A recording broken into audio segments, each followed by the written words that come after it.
اعوذ باللہ من الشیطان الرجیم بسم اللہ الرحمن الرحیم ایاک نعبد و ایاک نستعین۔ پاکستان میں جو اس وقت حالات ہیں وہ بہت ہی نازک صورتحال میں داخل ہوئے ہیں، کیونکہ آپ کو یاد ہوگا ڈونلڈ لو نے جب پاکستان کو ڈائریکٹ امریکن اسمبلی کے اندر جو دھمکی دی تھی کہ آپ نے ان منصوبوں پہ کام نہیں کرنے، ان کے جو اب رزلٹ تھے وہ اب آنا شروع ہو چکے ہیں۔ آپ کو یاد ہوگا 26 مارچ کو چینی جو لوگ تھے ان پر حملہ ہوا تھا، جن میں سے 5 چینی بیچارے ان میں جہاں بھاگ ہو گئے تھے۔ اب یہ حملہ کیوں ہوا؟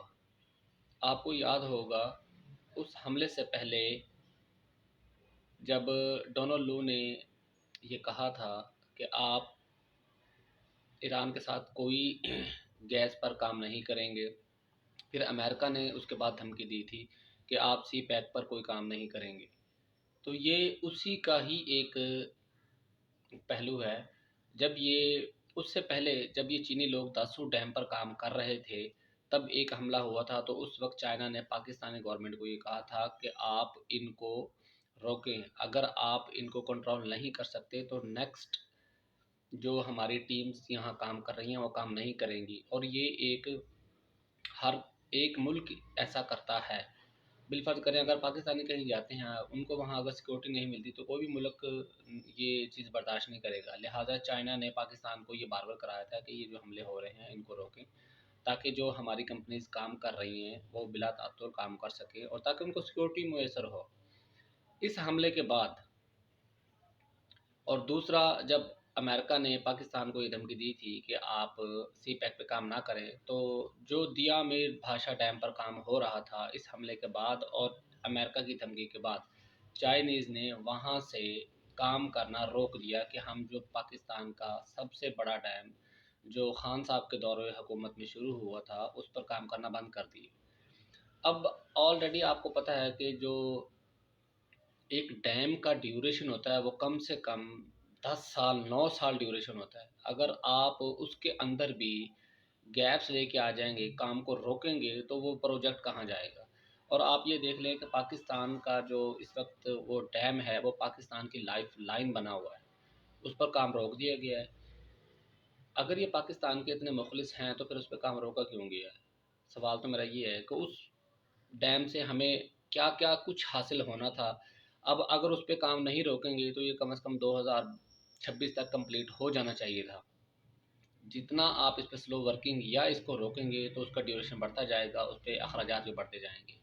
یہ ڈیم اس سے پہلے اس کی کئی رپورٹس آئی تھیں، بہرحال جو اس کا ورک تھا وہ خان صاحب نے افتتاح کیا تھا، اس کے بعد یہ اس کا کام شروع ہو چکا تھا اور اس کا ابھی تک تقریباً کافی حد تک کام کمپلیٹ بھی ہو چکا ہے۔ لیکن اب یہ معاملات ہیں، اس معاملات کی وجہ سے پاکستان کو بہت سارے مسائل پیدا ہوں گے۔ اگر اس پر کام بند ہو جاتا ہے تو پاکستان میں آلریڈی اتنی مہنگائی ہے، بجلی اتنی مہنگی ہے، گیس اتنی مہنگی ہے، تو مزید چیزیں مہنگائی ہوں گی۔ بیسیکلی یہ ڈونلڈ لو نے جب دھمکی دی تھی، ادھر سے امریکہ نے دھمکی دی تھی، یہ اسی کے پیچھے سبوتاج ہے۔ یہ پاکستانی جو گورنمنٹ ہے یہ چیزیں فیس نہیں کر سکتی۔ تو ایک تو آپ کا سی پیک کا صوبہ بھی گیا جب انہوں نے دھمکی دی کہ آپ اس کو روکیں۔ جب آپ کسی ملک کو سیکورٹی نہیں پرووائڈ کریں گے وہ اپنا کام بند کر دیں گے۔ لہٰذا جب یہ حملہ ہوا تھا اس کے بعد چائنا نے کہہ دیا کہ ہم وہاں پہ کام نہیں کریں گے۔ اس ڈیم سے ہمیں ملنا کیا تھا؟ یہ ڈیم جو دیا میر بھاشا ڈیم جو ہے یہ دریا سندھ پر بنایا جا رہا ہے، اور اس کی جو رپورٹس بتائی گئی تھی وہ تقریباً 2026 تک کمپلیٹ ہونے کا دعویٰ کیا گیا تھا کہ یہ کمپلیٹ ہو جائے گا، اگر تو یہ اس ایک ہی تسلسل سے چلتا رہا کم و بیش۔ اس سے تقریباً پاکستان کو 45,000 میگا واٹ یومیہ بجلی موصول ہونی تھی۔ یعنی آپ یہ سمجھ لیں یہ ڈیم بننے کے بعد پاکستان کی جو لوڈ شیڈنگ تھی وہ کمپلیٹ ختم ہو جانی تھی۔ اس کے بعد پاکستانی کے جو پانی کے ذخیرہ کرنے کے جو سورس تھے وہ بھی بڑھ جانے تھے۔ اس کی جو گہرائی بتائی گئی تھی وہ 272 میٹر بتائی گئی تھی۔ تو جب یہ چیزیں ہوں گی تو پاکستان میں کوئی آبپاشی کا نظام بہتر ہوگا، کوئی ایگریکلچر کام ہوگا۔ لہٰذا خدا را ڈیم پر توجہ دیں۔